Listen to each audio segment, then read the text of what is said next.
లోకములో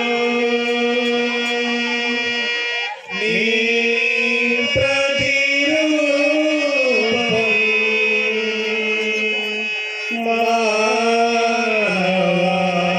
మానవాళి మృతి పాపరం పరలోక విహార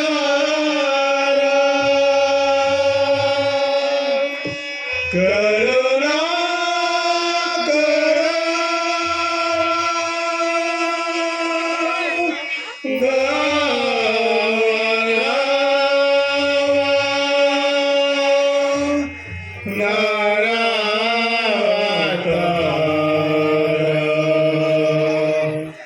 దేవకుమార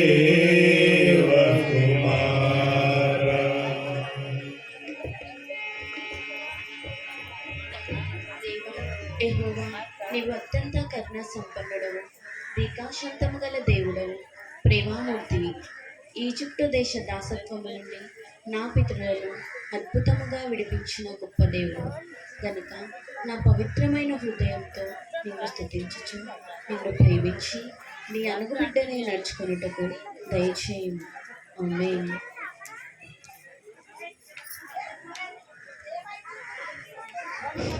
దయాప్రాప్తురాలా, నీకు శుభము. అయ్యా, ఈ శుభవచనం ఏమిటో? మరియా, భయపడకుము, నీవు దేవుని వలన కృప పొందితివి. ఇదిగో, నీవు గర్భము ధరించి కుమారుని కని ఆయనకు యేసు అని పేరు పెట్టుదువు. ప్రభు అయిన దేవుడు తన తండ్రి అయిన దావీదు సింహాసనము ఆయనకిచ్చును. ఆయన యాకోబు వంశస్థులను యుగయుగములు వేలును. ఆయన రాజ్యము అంతము లేనిదై ఉండును. అయ్యో, ఇది నాకు ఎలా జరుగును? నేను పురుషుని ఎరగని దాననే. పరిశుద్ధాత్మ శక్తి నిన్ను కమ్ముకొనును గనుక పుట్టబో శిశువు పరిశుద్ధుడై దేవుని కుమారుడనబడును. మరియా, నీ బంధువురాలు ఎలిజబెత్ కూడా తన వృద్ధాపమందు ఒక కుమారుని గర్భము ధరించి ఉన్నది. గొడ్రాలనబడిన ఆమెకు ఇది 6వ మాసము. దేవుడు చెప్పిన ఏ మాటైనను నిరార్థకము కానేరదు.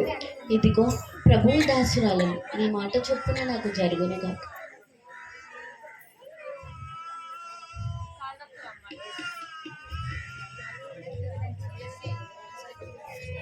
ఓ దినచన రక్షక, ఈ దీనురాలిపై ఇంత దయ చూపించినందుకు నీకు నా వందనములు. నేను ఇప్పుడే వెళ్ళి ఎలిజబెత్ అక్కను కలుసుకుందును. ఆ దినములందు మరియా లేచి యూదయ ప్రదేశములోని కొండసీమలలో ఉన్న ఒక ఊరిలోనికి త్వరగా వెళ్ళి జకరియా ఇంటికి ప్రవేశించి ఎలిజబెత్ యొద్దకు వెళ్ళాను.